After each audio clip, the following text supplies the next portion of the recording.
Hello YouTube, I'm David with the David West channel. Well, today I want to make a video showcasing my little Stanley 10-049 knife again. You know, the last time we used it, I made a complete bamboo fire saw set with it. And today what I'd like to do is bow drill.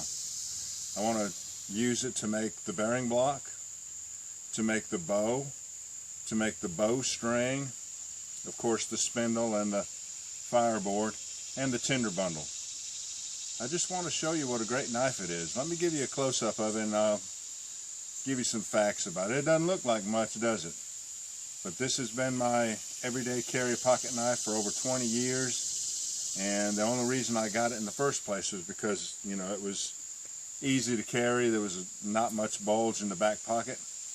But I have really worked this knife out, cutting boxes and really using it for more heavy-duty applications than really what it's designed for. And I guess today is one of those days when it's really not designed to make a complete bow drill set, but I want to show you that it can do it. Let me give you a close-up. All right, Stanley 10-049. And the handle part is 4 inches. Well, the handle is 4.5 inches. The stainless steel blade is 1.5 inches. It's a 1/2 inch wide. And today I'll be carrying with me in my pocket a little diamond stone to touch that edge up as we go. And that is a gray powder coat. A gray epoxy powder coat on there. Very easy to take a dime or a penny or something and take that screw out and open it up and change the blade. But the blades last a long time because it's stainless. So this has been a great knife. Let's go ahead and let's go look at my cross ties around the yard and see if we can get a piece of cross tie using this knife, and that'll be our bearing block. That'll be the first thing we start on. Alright, here's the back patio that I work off of all the time. And you see there's some pieces in there that might work for a bearing block.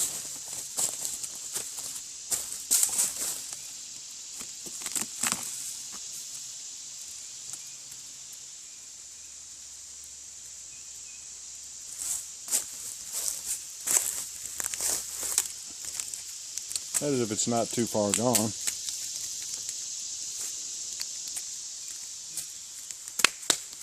And then there's another piece right down here I was noticing. Right down here where I covered up this cross tie set of steps. There's a loose piece right there.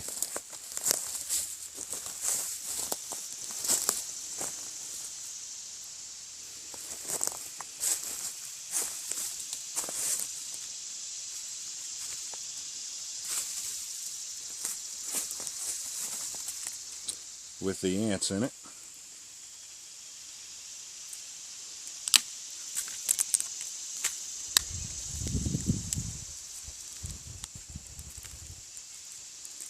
Probably split this out right here. Take my little pocket knife and cut a wedge and split that out. That's going to be a good size for a bearing block. Got it up here on the work table. I can see that it's going to split off with just tearing it apart with my hands.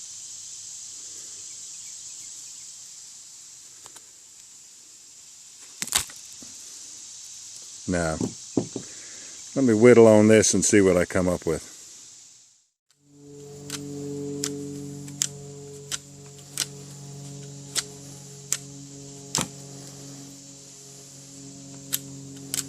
I'm wanting to whittle down to a nice vein of it. It looks like some is starting to show right there.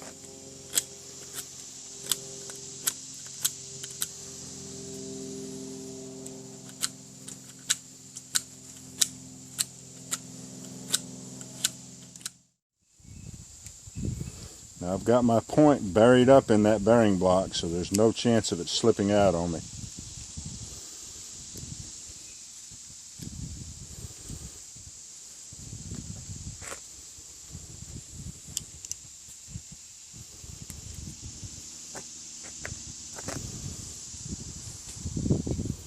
Oh, I can cut down through there. I can see a layer of grain with creosote, a thin layer of grain without creosote, and then another layer. I wish you could see that. And then another layer with it. So this would make a great bearing block right here.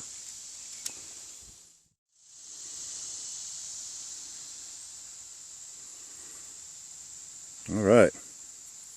That's going to be a good bearing block. Take advantage of everything that's accessible and readily available to you. If it's cross ties in a railroad track or in a trestle or in a retaining wall somewhere, use it, because this will be a great bearing block.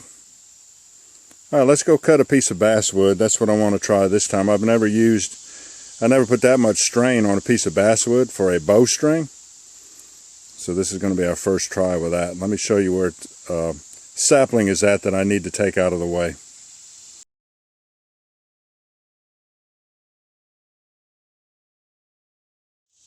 Look at the size of these leaves.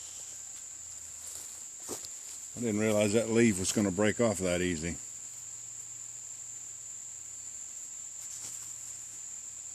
And it's sort of in my way. So let's get down here and cut it off, and we'll use it.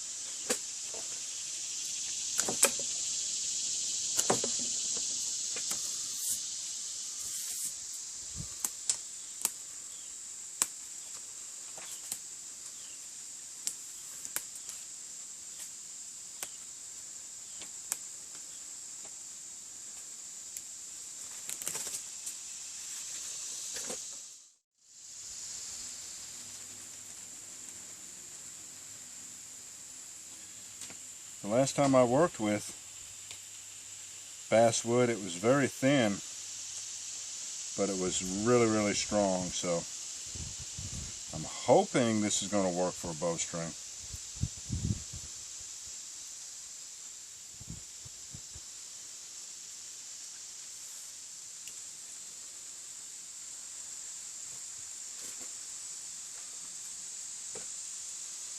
It'll mess up my video if it doesn't.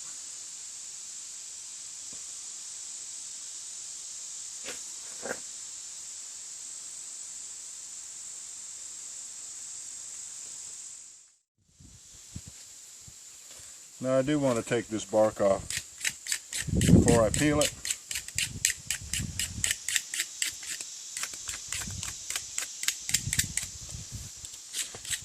And the outer bark comes right off. I think it makes for a tighter weave when you do the reverse wrap technique.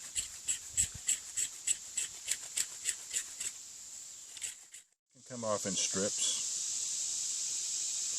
which looks like I'm not going to have a choice about that. We can deal with strips.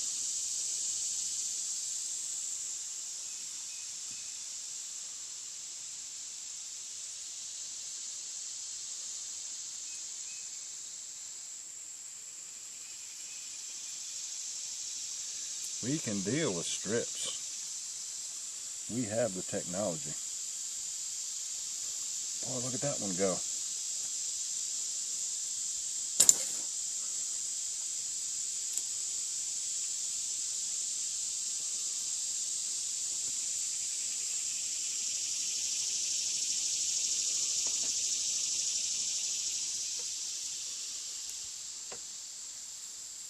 That's it. All right.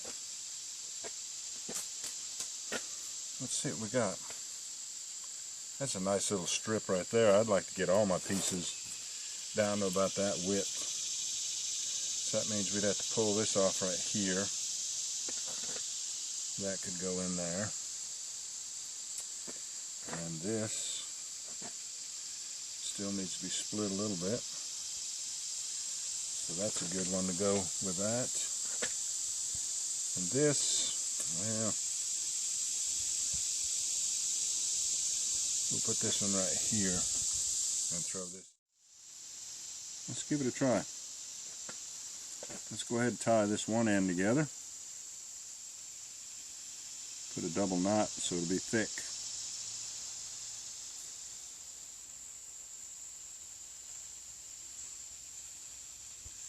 And we'll start reverse wrapping that.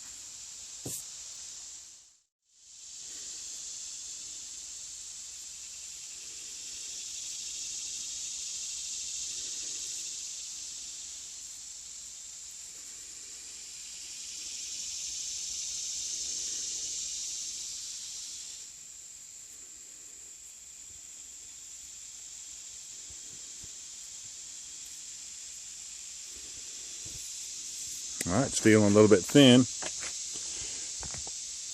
Let's bring this thin one into it.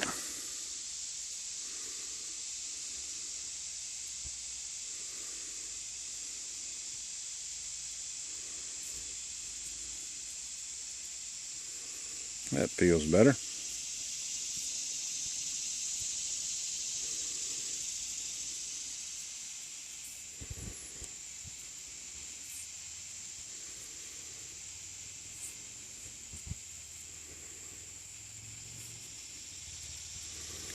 Doesn't look like much now, but when I clean it up and cut the tag ends off, it'll be a whole lot nicer.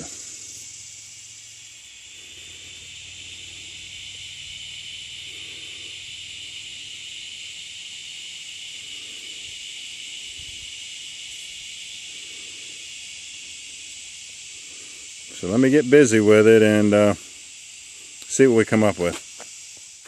I'm just going to go to the center of this one and start twisting it back on itself, reverse twisting it, and that'll make it 4-ply.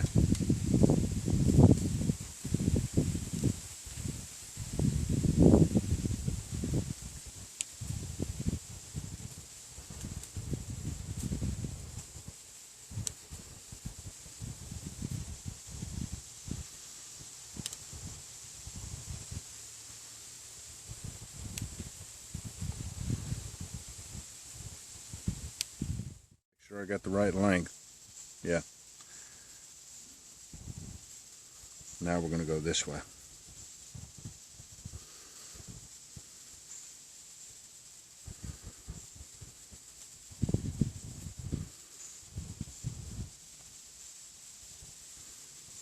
And boy, I bet that'll be some strong cordage. Be some short cordage, but it'll be some strong cordage.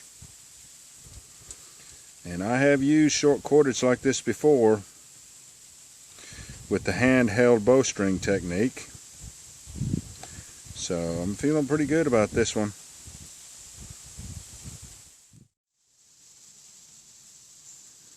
I didn't get everything the same diameter, but I keep practicing. I just keep on practicing. Maybe someday I'll be able to make pretty cordage like they do on YouTube, like the experts do on YouTube.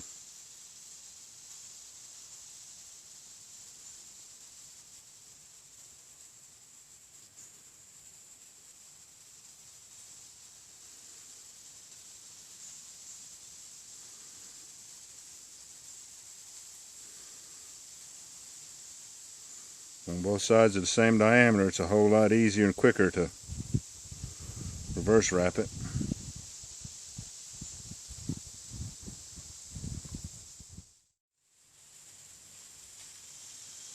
Now, put a knot in there and let's stretch it out and see what we ended up with.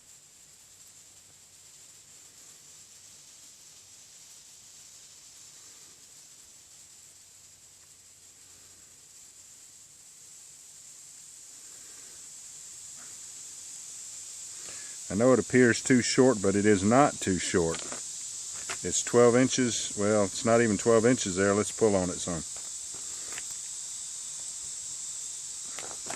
Now it's about 12 inches. I can make 12 inches work.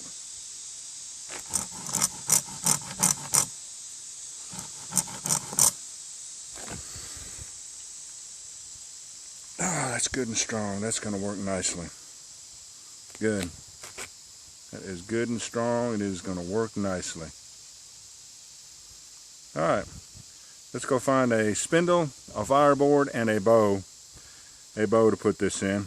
Once again, we're showcasing the Stanley 10-049, my favorite pocket knife, for my EDC pocket knife for the last 20 years. Thinking about using some of this dead privet right here. This might be a spindle. Let's see how it breaks. Let's see if it breaks like it's dry. And it did break like it's dry. This might be my spindle right here. Good. And this right here, well, if it's going to be that dry, let's see if this will just break right off. Oh, it broke right off beautifully. So that could be my fireboard right there. Boy, that looks good and dry too. Now for a bow.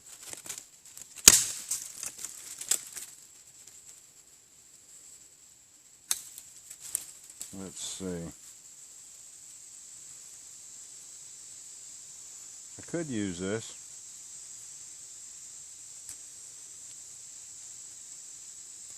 I need something that needs no whittling at all though.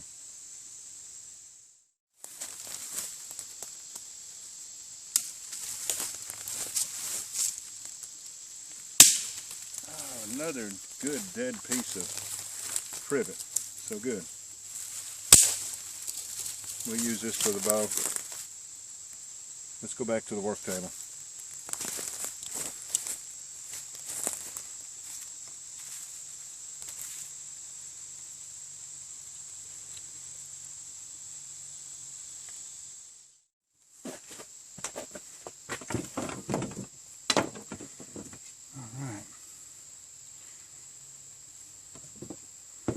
You're going to make those two the spindle and make this one the bow.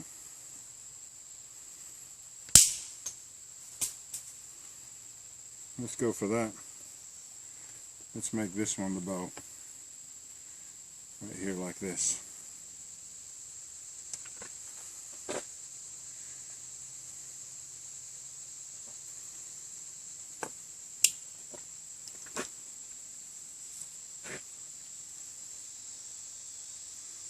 Just the way it's slanted, that's the way I want it.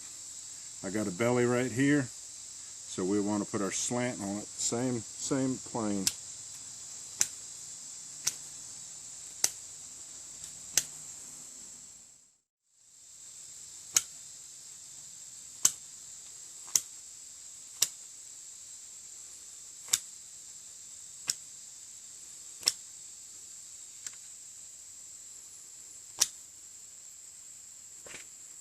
Alright, now I like to cut a groove right across there and let my knot hang over on this side. And that's just going to take patience there to do that.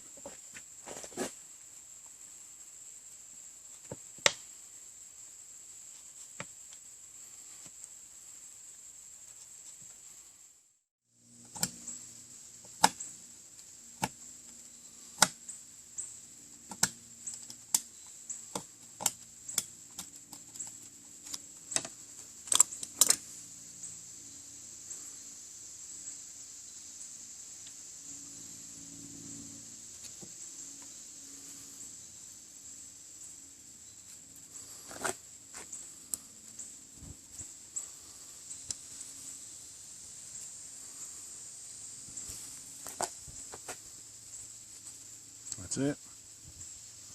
Right there, and a little toggle. Hold on, I'll get a toggle. Alright, here's some of that basswood that we got the bark off of.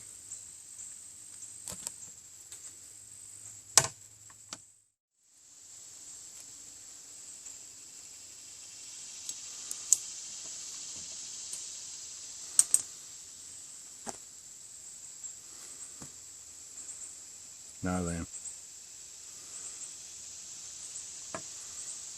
That's all I need. That is all I need to put a wrap on a small spindle, put a double wrap on a small spindle, and get her done. Let me prove it. Use this for the spindle. Let me go ahead and take this off. Here.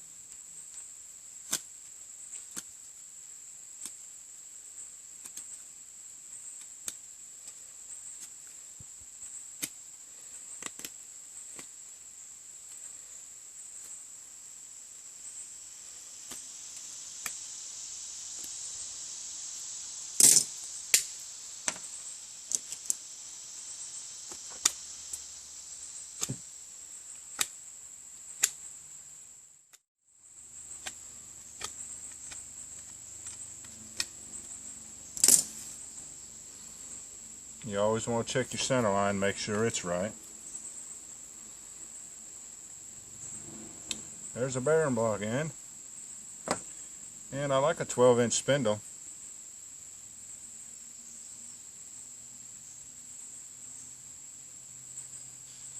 I don't like that it's fatter here and thinner here.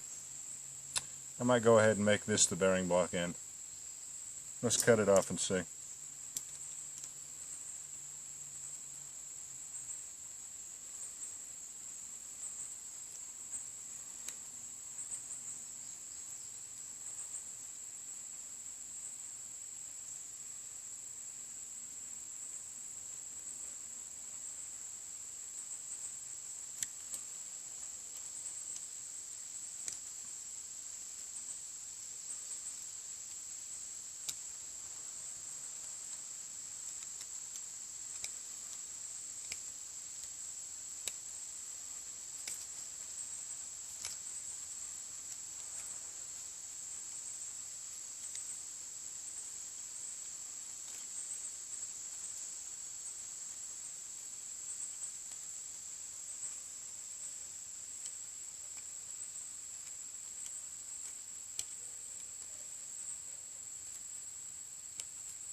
Didn't want to, but it had to.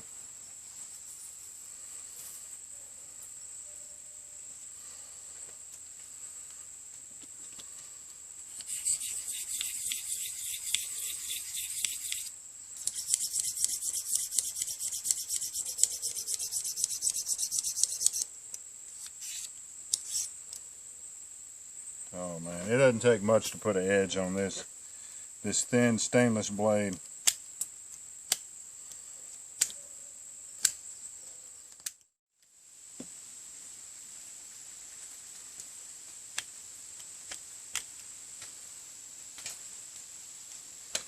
Kind of a little bit crooked, but I think we make it work.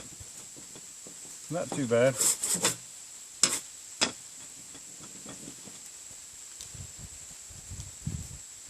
Not too bad at all.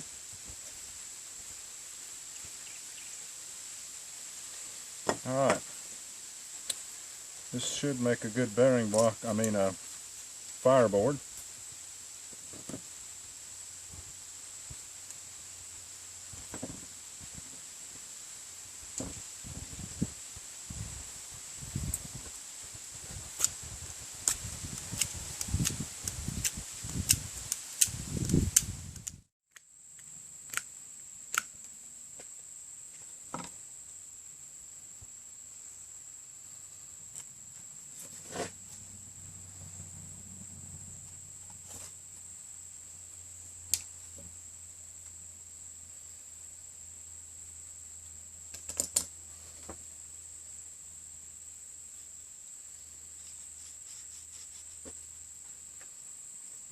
Alright, let me show you what we got.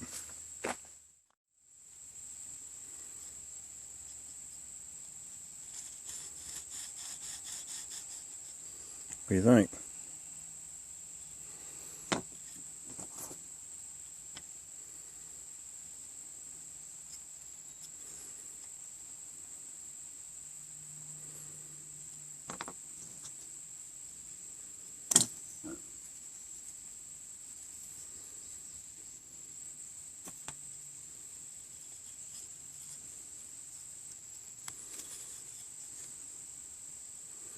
I got a good feeling about this one.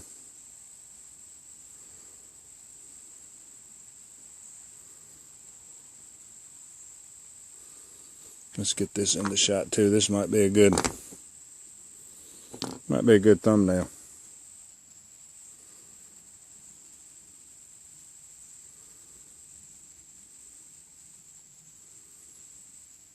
Let's do a burn-in.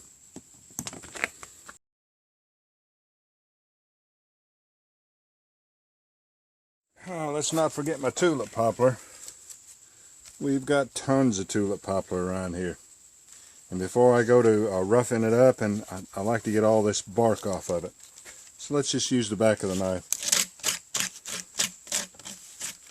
Remove that bark.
Back of that knife will work just as hard as the cutting edge.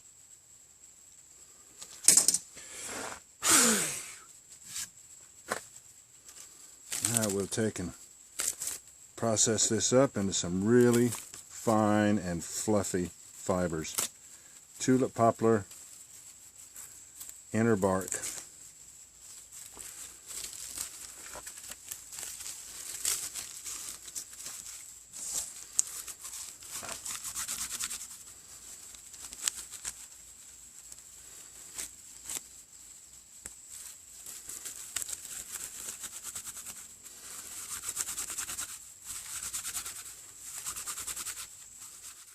This is what I ended up with. Of those 3 strips of poplar bark, I took and finally processed this one. And we'll put the finest of that in the middle of this medium tinder. So this is where I'll get my flames, right here. And then on the other 2 pieces, I just scraped the bark off the back of them. Now I'm just going to feed this in on top. I'm just going to feed this in on top of these flames here. So let me get you set up and we'll go ahead and do a burn-in. Alright. Let's see what we can do with it. This is going to be my ember catch. Need to do a burn-in. Now, even though this wood appeared to be good and dry and sounded dry when we snapped it, you still need to do drying cycles to chase away all that moisture, all the steam that's in there. A drying cycle is just doing the burn-in until you see some smoke, and then, which is not smoke, it's steam. Then allowing that steam to escape and going back and doing it again, however many times you need to do it to get black dust.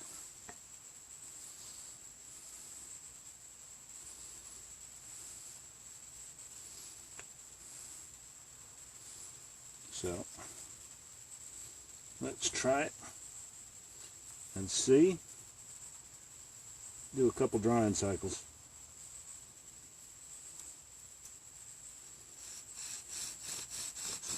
When you're using natural cordage especially, you want to keep your bow at a downward angle like this, because, let me tighten it up,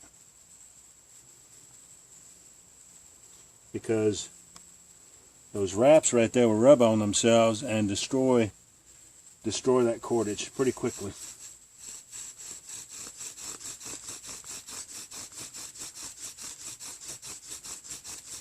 Okay, I've already got a little bit of smoke, but let's go a little bit farther. Tighten up my cord.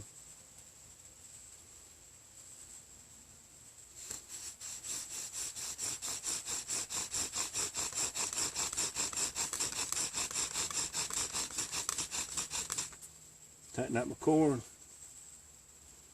Looks like I'm going to need a double wrap on the spindle so it won't slip on me.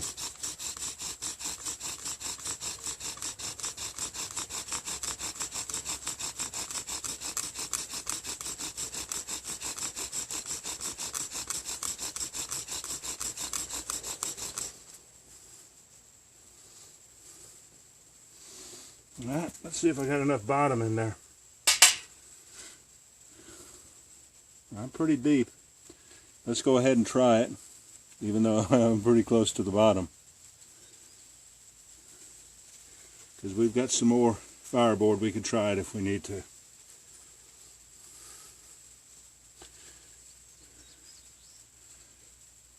I'd like to get more of a burn in than that, but since I'm about to burn through the bottom of that fireboard, let's try it like that and see what happens.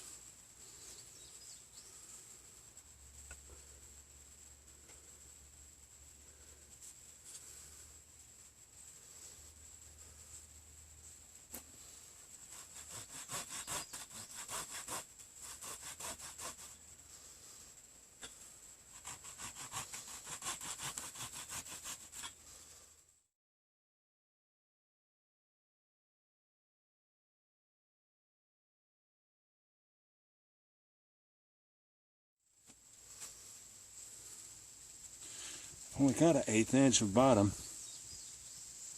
Let's try it. Maybe this will be one that doesn't give us much trouble. Let's try it.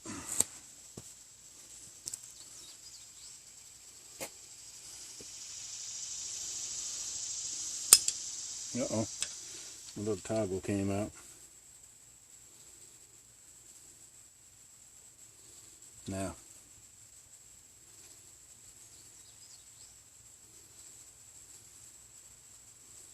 Go for a double wrap this time.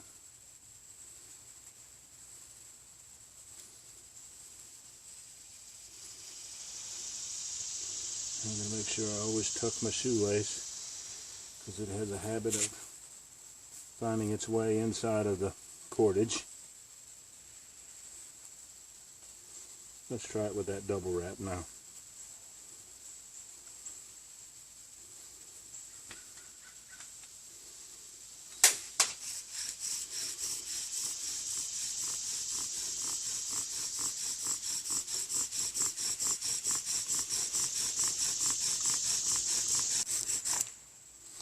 Oh. Broke the fireboard. I'm not going to make you sit around and watch me cut another divot and burn in. Let me just go ahead and get one started and I'll turn you back on. There's my other divot, and I did one drying cycle and then the burn in. So I guess I did 2 drying cycles because the burn in can be considered one. Let's see what happens.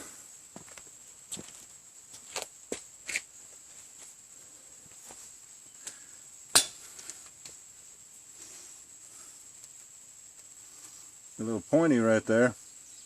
I'm going to take just a little bit of that off.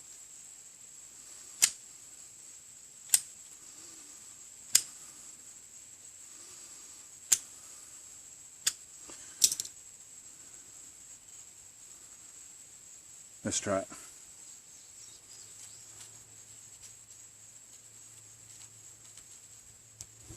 Let's try it. Boy, that's good and black too. That is a good sign.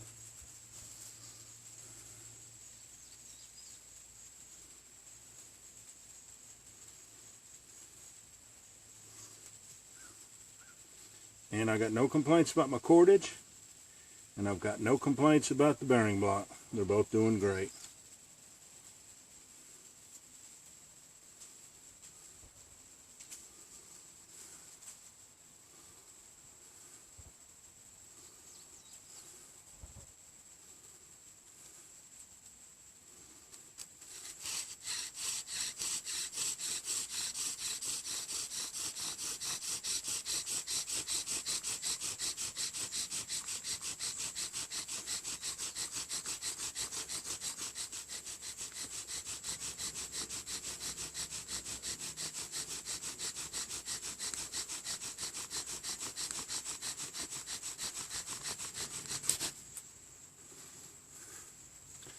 Now I came through my notch. It busted out. Wonder if I could do an extreme angle. No, I cannot do an extreme angle on that.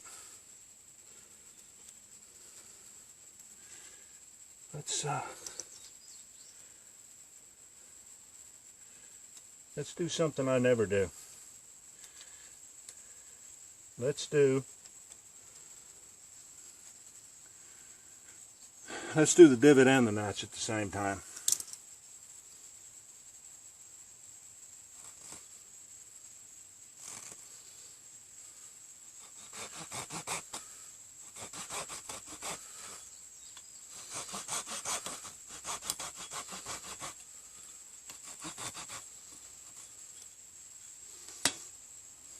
Let's try it. We can't do any worse than we've been doing, can we?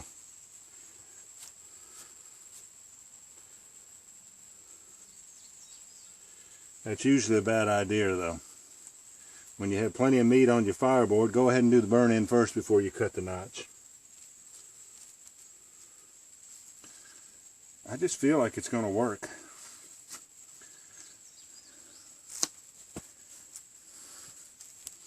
I just feel like it's going to work. I really do every time. Every time I attempt any technique, I'm just confident that it's going to work. So let's make it work.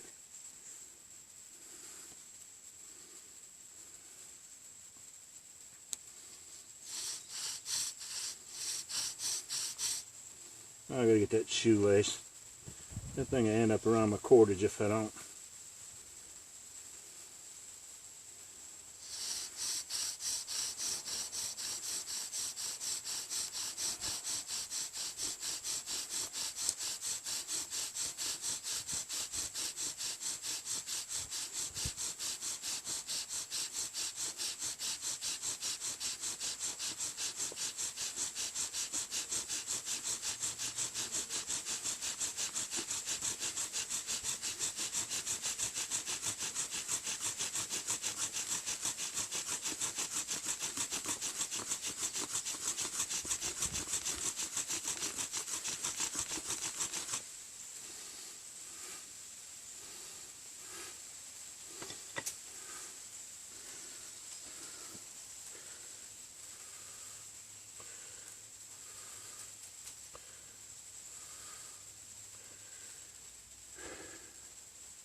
Let's make it happen.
Yes.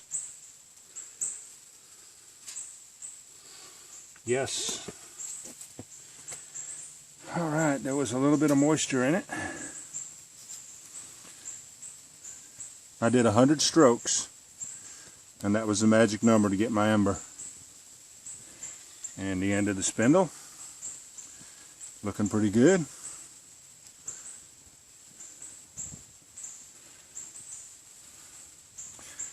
And our cordage.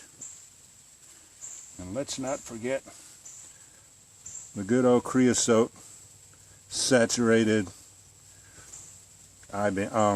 cross tie.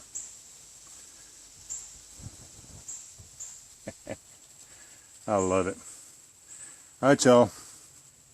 I appreciate you joining me on this one. We'll catch you on the next one. And don't forget, the star of the show was my favorite EDC of 20 years, the Stanley 10-049 pocket knife.